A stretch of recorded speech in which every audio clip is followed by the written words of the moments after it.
Bonsoir messieurs, dames, bonsoir, j'espère que vous allez bien. On se retrouve ce soir pour une petite... alors pas vraiment une vidéo, pas vraiment un podcast non plus, c'est un peu entre les deux, c'est typiquement le genre de truc que moi j'aime bien écouter et que j'aimerais retrouver un peu plus souvent sur YouTube. J'espère que ça vous plaira. On se retrouve ce soir pour une espèce de ressenti un peu personnel qui va être fait sous un format un peu différent de d'habitude. Imaginez-vous que c'est un peu un pote qui vous envoie un message vocal un peu long sur Instagram. C'est que voilà, c'est pas forcément tout le monde qui est adepte des messages vocaux. Je vais essayer de baisser un tout petit peu ma voix pour pas que ça sature quand même. Voilà, un petit peu. Voilà, normalement, là, ça devrait déjà être beaucoup mieux. Donc voilà, prenez un truc à boire, détendez-vous. Non, je vais la remonter un peu quand même. Voilà. Prenez un petit truc à boire, détendez-vous, posez-vous. Moi j'aime bien ce genre de truc, j'espère que vous aimerez autant que moi. En fait, voilà, ce que je vais aborder, ça fait partie d'un ressenti, comme je vous disais, assez perso, mais j'essaierai de faire l'effort de le backup avec des chiffres que je vous afficherai à l'écran, ou au moins des données à peu près vérifiables, pour montrer que c'est pas que un ressenti non plus. Je vais pas forcément faire énormément de cuts comme je vous disais, peut-être un ou deux à gauche à droite si jamais on entend des bruits parasites, mais je vais essayer de garder l'expérience le plus fluide possible et surtout la plus écoutable. À la limite, écoutez ça quand vous irez vous endormir, je pense que ça pourrait peut-être vous aider parce que ma voix vous bercera dans votre sommeil. Bref, je vous dis pas que je vais avoir raison sur absolument tout, je me contente de donner mon avis, qui va être strictement subjectif, hein, évidemment, donc si jamais vous voyez des choses ou vous entendez des trucs qui vous paraissent complètement aberrants, surtout n'hésitez pas à me corriger dans les commentaires ou à me dire que je raconte de la merde, voilà, je suis pas forcément fermé à la critique, très au contraire, je suis totalement ouvert. Et ce que j'aimerais aborder comme sujet ce soir, c'est... voilà, histoire de commencer à introduire un petit peu le sujet, on va parler de Death Stranding, comme le titre cette vidéo, et de l'influence qu'il a eue sur l'industrie du jeu vidéo. Alors, influence, à prendre, pas forcément avec des pincettes, mais surtout à prendre dans les deux sens. C'est-à-dire qu'il a pu avoir une influence aussi bien positive que négative, et à quelques jours maintenant de sa sortie, car on est le 12 juin, à quelques jours de la sortie du deuxième épisode de cette aventure que peut être Death Stranding, j'ai remarqué quelque chose. J'ai remarqué que Death Stranding a amorcé une espèce de shift, ou un énorme virage, depuis 2019. C'est assez marrant, en vrai on pourrait mettre ça en parallèle de l'effet qu'a eu quelque chose de pas très connu, disons, dans notre histoire humaine, qui est donc le Covid. Je sais pas si vous en avez entendu parler, c'était une petite épidémie à la con, voilà, bon, une petite grippe. Ça n'a pas forcément fait changer les choses et surtout ça n'a absolument pas bouleversé la société telle qu'on la connaît aujourd'hui. Je plaisante, évidemment, je suis sarcastique, donc toi qui es en train de mettre ton gros commentaire de rageux, tu peux te calmer, hein, voilà. En fait, ça a... Donc, la sortie de Death Stranding 1, donc premier épisode. On va déjà commencer à parler du premier épisode. Ensuite, on abordera le deuxième calmement. Mais en attendant, j'aimerais quand même faire un petit point sur l'effet qu'il a provoqué, que sur cette espèce d'ovni qui a débarqué. En fait, lors de la sortie de Death Stranding, il faut se rappeler ce qu'il a provoqué comme réaction. Il y a beaucoup de gens qui le trouvaient assez vide de sens. Les quêtes FedEx, les persos, les personnages voilà, qui étaient écrits... excessivement de façon nanardesque, le scénario à la Kojima, l'environnement extrêmement vide, voilà tout ce qu'il pouvait y avoir de futile en fait à l'intérieur de ce jeu. Donc beaucoup le trouvaient très vide et il arrive à atteindre son plein potentiel, on va dire que au bout d'une, allez, je vais être très gentil, une quinzaine d'heures de jeu. Voilà, il faut passer par la quinzaine d'heures de jeu et presque de souffrance pour arriver à vraiment bien ressentir le potentiel du jeu avec ses cinématiques, ses différents outils qui sont déverrouillés pour que le gameplay devienne de plus en plus facile, pour que la circulation au niveau de l'environnement devienne vraiment fluide, etc. etc. Bref, enfin, je vais vous renvoyer vers la vidéo que j'avais faite il y a quelques temps quand j'ai lancé cette chaîne de Death Stranding justement, qui s'appelle Le fond et la forme. Voilà, je mettrai certainement un petit lien quelque part qui va s'afficher sur votre écran, une espèce de fiche YouTube, voilà. Donc en fait, personnellement, Death Stranding, pour moi, il a changé un peu la perception que j'avais des jeux vidéo, dans le sens où il a proposé une expérience basée sur la lenteur et sur le vide. Bien que c'est bizarre à dire qu'un jeu soit vide, mais il faut quand même avoir conscience que, très paradoxalement, il y a plein de trucs à faire à l'intérieur de Death Stranding, et malgré le fait qu'on ait l'impression qu'il soit très vide, finalement, on se retrouve à faire des combats, des constructions, des rencontres avec des PNJ random dans des bunkers, à lire des emails par paquet de 1000, etc. pour avoir connaissance de plein d'informations. Il y a plein de personnages non joueurs et plein de personnages très très hauts en couleur et qui sont écrits, comme je le disais, de façon relativement discutable par moment. Mais en gros, on peut partir du principe que c'est pas forcément le jeu le plus palpitant du monde dans lequel il se passe énormément de choses à la seconde. C'est-à-dire que c'est pas un Assassin's Creed où vous allez avoir 50 événements à la minute, avec toujours un truc à faire, toujours une activité, toujours quelque chose, toujours machin, toujours... Voilà, c'est pas...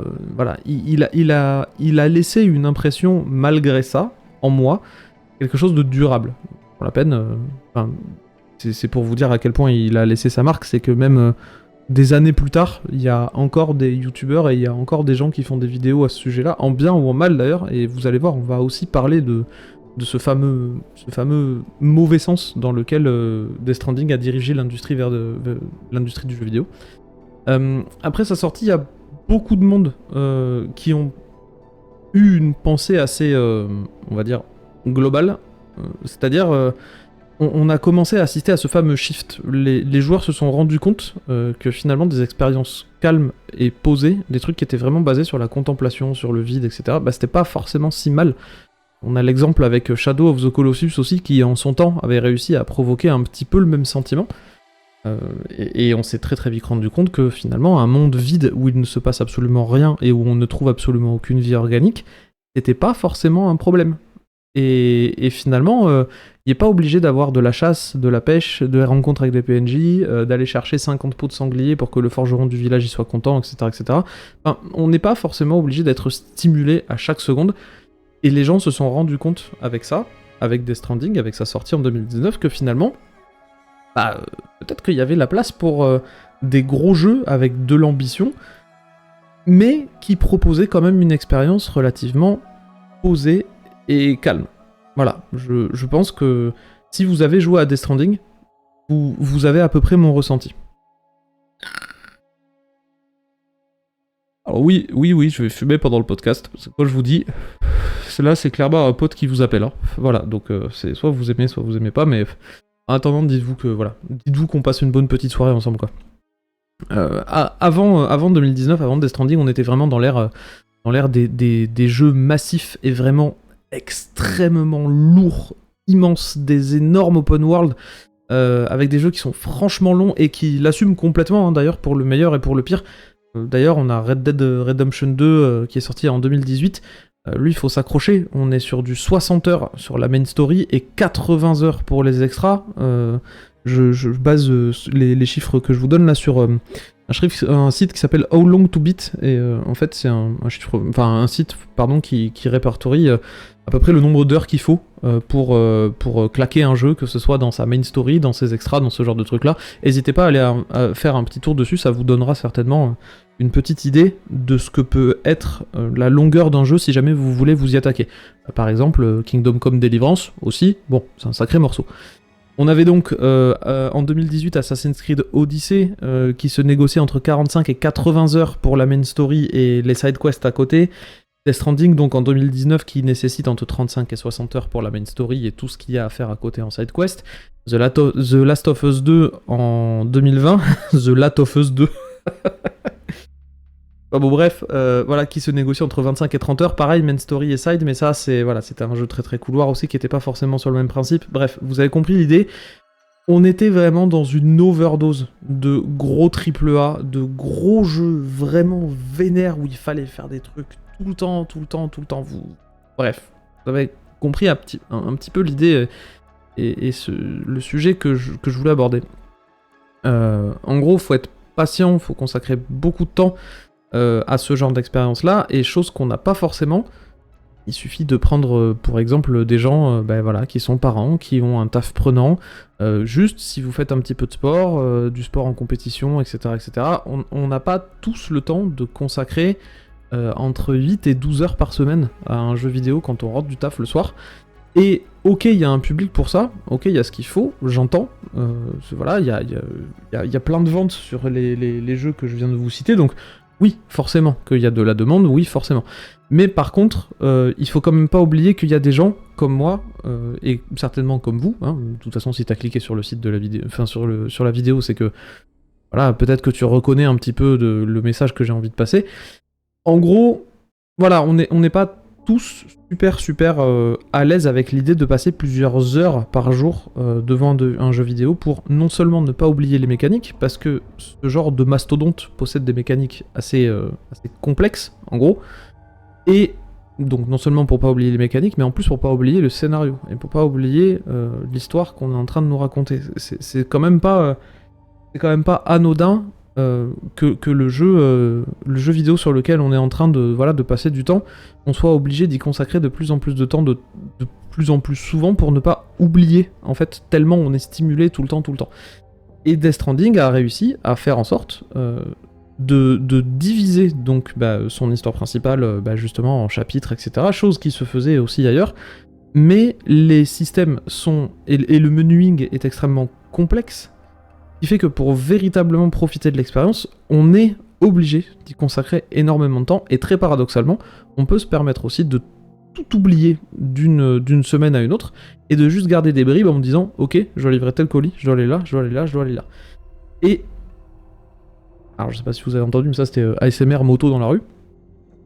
En gros, ce passage-là de l'industrie du jeu vidéo, c'était vraiment l'ère des monstres, hein, avec des énormes jeux pleins de gras autour, et pas toujours du bon gras, quoi, on va dire. On était presque soulagé d'arriver à la fin, parce que c'était enfin terminé. Et c'est là qu'on commence véritablement le dur du sujet, la sortie de Death Stranding en 2019, avec son gameplay concentré sur la contemplation.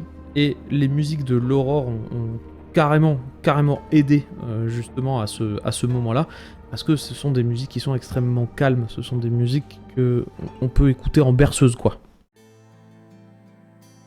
Et voilà, là je vous passe un petit extrait. Tant pis pour la monétisation, mais c'est pas si grave, hein, finalement. Ouais, donc le gameplay est concentré sur la contemplation, avec beaucoup de mouvements de caméra, voilà, qui s'éloignent de la mise en scène extrêmement forte, où on passe limite plus de temps la manette posée sur la table du salon que à véritablement jouer, quoi, finalement. Donc je vous renvoie encore une fois sur ma vidéo concernant Death Stranding qui s'appelle Le fond et la forme, que j'ai faite il y a un certain paquet de temps. Les 15 premières heures de jeu de Death Stranding sont un enfer. Voilà, il faut en avoir vraiment conscience. Les 15 premières heures, la première fois qu'on fout les pieds dans ce jeu, dans ce monde, c'est horrible. Les systèmes sont ultra complexes, l'équilibre, la façon de lutter contre l'environnement, c'est vraiment très dur. Et honnêtement, j'ai mis véritablement une quinzaine d'heures, voire peut-être un peu plus, à vraiment apprécier en fait ce que j'étais en train de faire. Selon jv.com, donc jeuxvideo.com, je cite, donc ça c'est entre guillemets, en effet, d'un côté, le jeu s'avère étrangement addictif et chronophage, bien qu'ici, on ne va faire quasiment qu'une seule et unique chose pendant 90% du jeu, livrer des colis. Les 10% restants sont constitués de séquences d'action à la mise en scène réussie, mais au gameplay basique et limité. Fin de citation. Voilà, c'est pour vous dire à quel point le jeu mise sur autre chose que son action et ses combats. Et vous allez voir, on va y revenir un peu plus tard à ce point-là. Il y a quand même des points positifs à citer. Ça reste Kojima. Ça reste Kojima quand même. Voilà. Il y a de la grosse mise en scène, les cinématiques sont ouf, tout le monde acclame le jeu parce que c'est Mister Hideo Kojima à la barre. Il y a une super photo, il y a une motion capture qui est absolument incroyable, il y a un casting 8 étoiles, enfin bon, bref, vous voyez l'idée.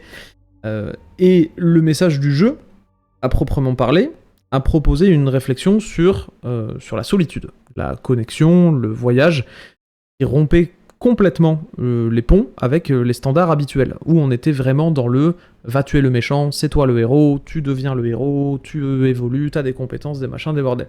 Là, le jeu, il nous offre pas de compétences, il nous offre rien, il nous offre des outils pour découvrir le monde d'une autre manière. Et justement, les outils que le jeu nous offre à l'intérieur du jeu, bah, c'est un peu l'outil qu'a été le jeu vidéo pour moi, hein, encore une fois, pour découvrir la vie et une nouvelle façon, en fait, d'appréhender, que ce soit bah, la façon d'être dans la vie de tous les jours, ou même une nouvelle manière de concevoir et de consommer les jeux vidéo. Alors, je déteste ce mot consommer, parce que pour moi, un jeu vidéo, ça se consomme pas. C'est pas un produit qu'on peut consommer et oublier le lendemain. Je pense qu'on a suffisamment de choix aujourd'hui dans l'industrie pour pouvoir se permettre de choisir véritablement ses expériences. Et on est d'accord, hein, comme dans la vraie vie, bah, un gros burger, bah, c'est cool. ASMR bruit de moto, encore une fois.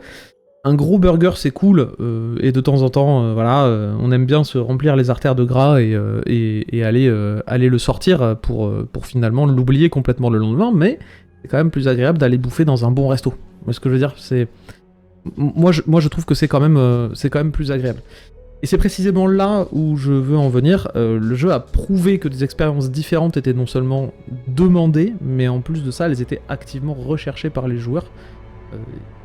Ils sont en demande de ça. Il n'y a pas eu besoin de Death Stranding pour le savoir véritablement, mais la popularité et la visibilité du jeu a poussé encore une fois une grosse partie du public vers ce genre d'expérience. Et c'est ça qui est cool justement avec les expériences qui prennent des risques, c'est que si elles sont faites par les bonnes personnes, et là précisément je parle d'Hideo Kojima, bah en fait elles poussent les gens à aller chercher quelque chose de différent. C'est pas que Kojima hein, que je mets dans ce cas-là, il y en a d'autres. Voilà, tout simplement Hellblade, quand il est sorti, il avait quand même une sacrée gueule, il fallait le reconnaître. Et aujourd'hui, il a poussé aussi des gens vers des trucs un peu plus contemplatifs, et c'est des trucs qu'on apprécie. Et donc, comme je disais, en 2019, il s'est passé autre chose, hein, un petit truc un peu discret que peu de gens ont vu et ont expérimenté, ça a été le Covid. Bon, l'augmentation du temps de jeu est passée jusqu'à 12 heures par semaine pour les joueurs américains. J'ai trouvé ça sur un site, je vous mettrai les liens en description, je vous mettrai les sources, etc. de ce que je peux trouver. Pendant cette période-là, pendant la période de Covid, alors qu'on était entre 1 et 4 heures par semaine auparavant, avant l'épidémie. Donc c'est quand même pas rien. Voilà, il faut se rendre compte que voilà, on était tous enfermés à la maison, on n'avait rien d'autre à faire à part travailler en full télétravail pour ceux qui avaient l'occasion, et sinon, eh ben voilà, on était devant des jeux vidéo. Et c'est pour ça que l'industrie a un peu explosé pendant ce moment-là, parce que il y a eu une demande, il y a eu une grosse demande. Et pendant cette période, il y a eu une recherche aussi de réconfort et de jeux un peu feel-good. Et autant on retrouve la scène feel-good dans les jeux indépendants, qui ont vraiment une branche à eux, hein, d'ailleurs, qui s'appelle les feel-good games. Voilà, je sais pas si vous en avez déjà entendu parler, mais en tout cas, c'est une branche du jeu indépendant qui est littéralement consacrée à des jeux qui font du bien, voilà, qui donnent des bonnes nouvelles, qui sont pas forcément consacrés au fait de devoir abattre des ennemis, de devoir détruire des choses, voilà, qui sont plus dans la veine d'un jeu du type Unpacking ou ce genre de trucs là, qui sont des jeux à message, mais des jeux à message en général qui sont très positifs. C'est marrant parce que Death Stranding traite de liens et de connexions entre les humains, il en fait le tour, les contours. Il en dessine absolument tous les contours avec un feutre très très très épais. Et du coup, c'est marrant parce que les livreurs de colis, pendant la période du confinement, sont devenus vos héros, en fait. En plus des personnels de santé. D'ailleurs, voilà, on leur passe le coucou et on leur redit encore une fois merci pour ce qu'ils ont fait pendant cette période-là. Et on aimerait bien pouvoir les remercier un peu mieux, hein, que ce soit pas que pendant les moments difficiles qu'on se rende compte que oui, il y en a besoin de ces gens-là. On en aura toujours besoin. Donc ouais, les livreurs sont devenus les héros du confinement, en gros, quelque part. Et il se trouve que le héros de Death Stranding est un livreur. Mais les ennemis aussi, dans Death Stranding, sont des livreurs. Quand même... Voilà, c'est un peu des livreurs qui ont pété les plombs, quoi. Donc moi, je trouve ça assez marrant. Alors, une petite pause, juste 2 secondes, et je reviens.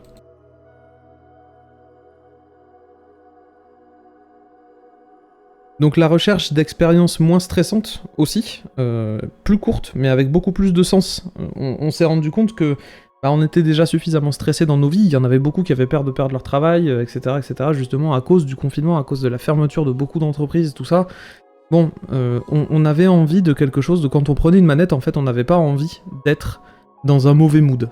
Et je pense que Death Stranding a réussi à mettre un petit peu le doigt sur ça, parce que Death Stranding proposait une expérience qui était mêlée d'affrontements contre l'environnement, mais pas véritablement, ou de façon très sporadique, d'affrontements contre des gens, contre des ennemis, mais il a aussi donné un aspect feel-good dans le sens où Sam Porter-Bridges arrive à se reconnecter lui-même avec les humains, arrive à se reconnecter avec l'humanité, et c'est son job, en fait, de reconnecter l'humanité via le réseau chiral. Donc voilà, moi là c'est la partie 3 que je vais entamer, donc c'est ce que j'ai titré, oui parce que j'ai mes petites fiches, hein, voilà, mes petits bullet points, comme un gros connard de start-upper que je suis, hein, voilà, faut en avoir conscience de ça aussi. Pour moi, la partie 3, là je l'ai appelée redéfinition de la valeur d'un jeu. Voilà, la perception de la valeur d'un jeu vidéo, elle a évolué suite à tout ce contexte en fait, et suite à l'expérience Death Stranding, on va dire. On cherche moins à manger plus qu'à manger mieux. Vous voyez, c'est ce que je vous disais tout à l'heure avec la métaphore du resto. Je sais pas si c'est un ressenti que personnel, hein, encore une fois, mais à ce moment-là, j'ai l'impression qu'il y a eu une espèce de fatigue des gros open world qui s'est installée. Vous voyez ce que je veux dire? Et que Death Stranding, ça a un peu été la goutte d'eau qui a tout fait déborder, et les gens se sont dit... Oh, allez, on passe 80 heures à livrer de la merde, bon bah ça me saoule, j'ai plus envie quoi. Mais à l'intérieur du jeu, il y a des missions qui ont du sens. On livre des médicaments, on livre des prothèses, on livre des trucs dont les gens ont véritablement besoin, mais à côté de ça, on livre des pizzas aussi, oui. Entièrement con. Death Stranding a peut-être été un genre de précurseur, une espèce de déclencheur d'une transformation qui a fait remarquer aux différents publics que trop pour trop, bah c'est pas fou quoi, c'est pas génial. Aujourd'hui, les joueurs privilégient des expériences un peu plus courtes mais plus intenses et qui ont du sens, une vraie signification, pardon, excusez-moi, j'en bafouille. D'ailleurs, hein, au passage, je sais pas si vous connaissez ce petit jeu-là, un petit jeu indé qui s'appelle What Remains of Edith Finch, mais si vous voulez une expérience courte et intense, voilà, vous finissez le jeu en 6 heures. Mais vous mettez 2 jours à vous en remettre, hein. Il suffit que vous soyez un tout petit peu attaché à des histoires familiales, alors là c'est fini.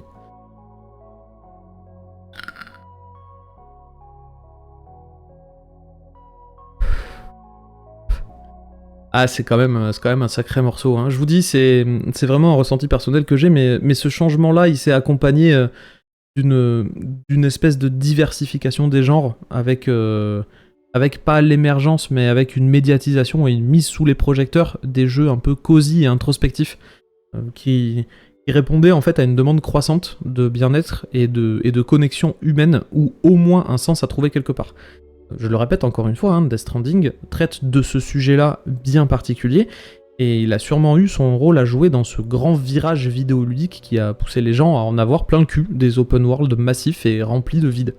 Voilà, parce qu'au final, Death Stranding, on fait que livrer des colis, c'est littéralement de la quête FedEx, mais par contre, si vous prenez Assassin's Creed Odyssey ou n'importe quel autre type de jeu open world massif comme ça, rendez-vous compte que tout ce que vous faites pendant le jeu, ça n'a pas de sens. À part l'histoire principale, ça n'a pas de sens.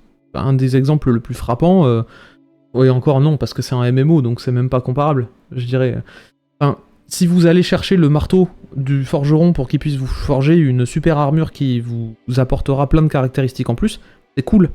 Mais ça vous fait pas avancer vous, ça fait pas avancer le média, ça fait pas avancer l'histoire, ça fait avancer les systèmes à l'intérieur du jeu, au sein même de son système à lui. Mais en soi, ça vous fait pas évoluer. Death Stranding, lui, il a provoqué un changement, qu'il soit bon ou qu'il soit pas bon, mais il a provoqué quelque chose, il l'a provoqué dans le monde réel. Voilà, c'est quand même fou. Enfin, en tout cas, encore une fois, ça ne reste qu'un ressenti perso. Mais l'industrie du jeu vidéo a évolué vers une approche un peu plus humaine et centrée sur l'expérience, et où la qualité de l'interaction prime sur la quantité de contenu. Franchement, c'est pas plus mal. Enfin, en tout cas, après avoir passé plus de 85 heures sur Death Stranding, j'ai vraiment ressenti un énorme soulagement à la fin, hein. C'était génial, j'ai adoré l'expérience, mais vraiment, à la fin, c'était too much, quoi. Vraiment, c'était trop... j'avais l'impression vraiment d'avoir trop bouffé, mais un truc que j'adore, et vous savez l'impression que vous avez quand vous allez mettre 6 heures à digérer parce que c'était votre plat préféré et qu'il y en avait 3,5 kg. Voilà, c'était typiquement ce genre d'expérience-là que j'ai vécu. Je pense qu'il y en a beaucoup qui ont vécu la même chose aussi. On va aborder très très vite fait le DLC de Death Stranding, enfin la version Director Cut de Death Stranding. Bah voilà, il sert à rien. Bon, bah, je sais pas si vous étiez demandeur de cet avis par rapport à ce truc-là, mais ça ne sert strictement à rien. Il y a des courses de bagnole dans des circuits, il y a des ajouts cosmétiques, c'est littéralement de l'ajout de vide. Voilà, c'est du useless, et je ne comprends pas cette version. Vraiment, j'ai beau essayer de retourner le sujet dans tous les sens, je ne comprends pas cette version, véritablement. Alors maintenant, on va parler de Death Stranding 2. Alors la suite qui arrive là dans quelques temps, moi elle me fait peur. Cette suite-là de Death Stranding 2. Maintenant qu'on a fait ce constat, le reveal de sa date de sortie au Summer Game Fest s'est fait à peu près au moment où j'ai commencé à écrire ce script, où j'ai commencé à écrire vite fait les quelques lignes que je voulais jeter dans mon micro. On a une date qui est le 26 juin 2025, donc à peu près une vingtaine de jours, voilà, un peu moins. Mais vu tout ce qu'on a dit, est-ce que vous ressentez pas qu'il y a un genre de problème? Parce que là, il n'y a plus le Covid pour rassembler les gens, si je puis dire. Ou en tout cas pour leur donner un ennemi commun, ne serait-ce que dans leur vision de la vie de tous les jours. Il n'y a plus ça, on a fait le tour du sujet. Et même si l'histoire a l'air vraiment cool, que les trailers sont super chouettes, qu'on part dans un délire complètement what the fuck avec Higgs qui fait de la guitare, avec la poupée qui parle, l'espèce de bordel accroché en porte-clés là et tout. Ouais, non, c'est chouette. Mais ça va être bizarre. Est-ce qu'on s'éloignerait pas un peu du propos de fond? Non? Vous croyez pas? Kojima a dit que le jeu serait bien plus orienté action et combat que le premier volet. Je veux bien, mais ça veut dire quoi? Enfin, qu'on va passer notre temps à faire piou-piou roulade dans un monde vide sur des types accros à la livraison, dont finalement on n'a plus grand chose à foutre, étant donné que le contexte du jeu n'est plus là, que le message de fond n'est plus là non plus. Je sais pas, cette fois je le sens pas. On a passé l'effet de surprise du premier et j'ai peur que Kojima retombe dans ses travers un peu nanardesques, vraiment fois 1000, et qu'on assiste à un soi-disant coup de génie qui en fait cache un truc juste un petit peu naze avec des beaux moments au milieu.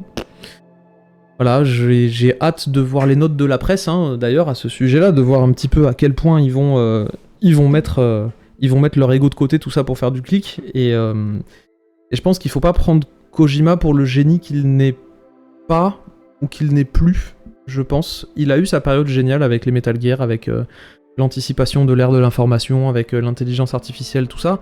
Bon, il y a eu ça, ok. Merci Kojima, tu nous as offert des plus beaux moments de jeux vidéo du monde, on n'aurait pas fait avancer le média comme ça sans toi.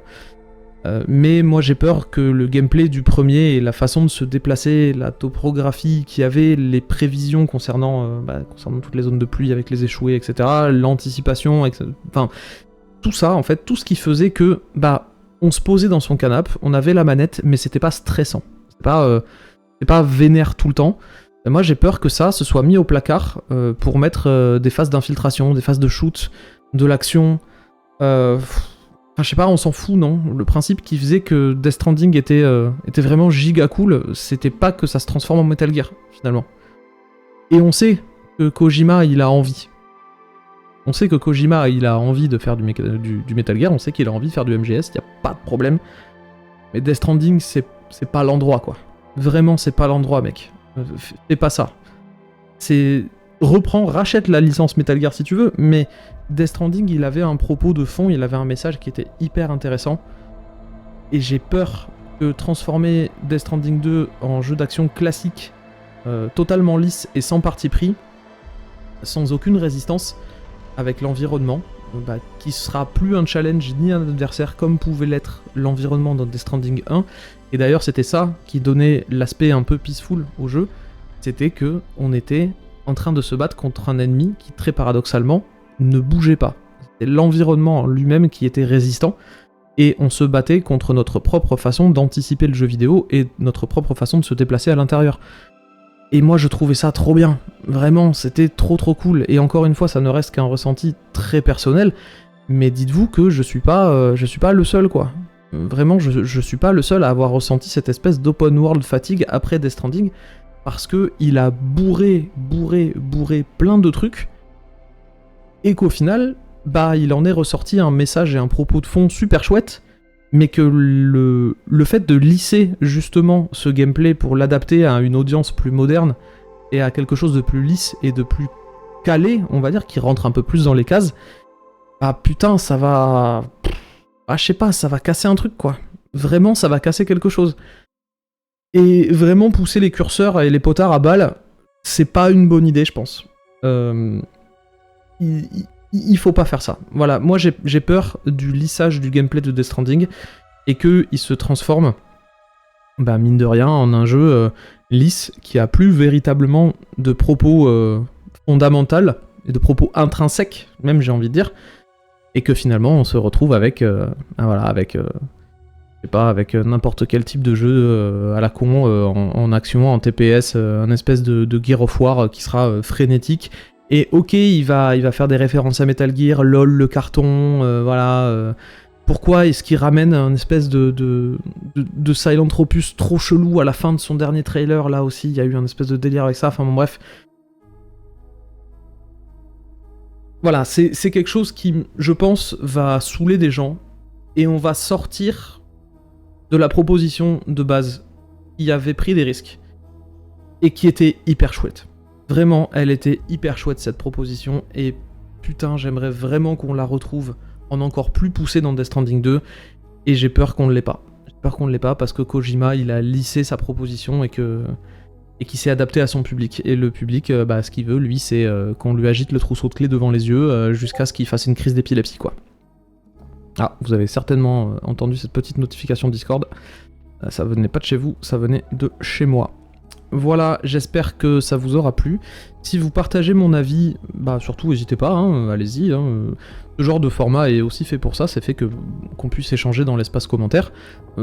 C'est pas véritablement une vidéo à regarder, de toute façon. Vous attardez pas trop sur le format visuel, mais voilà, moi c'était plus le propos de fond que je voulais essayer de creuser. Encore une fois, c'est un ressenti très personnel, mais Death Stranding 1 a créé une espèce d'open world massive fatigue, on va dire ça comme ça.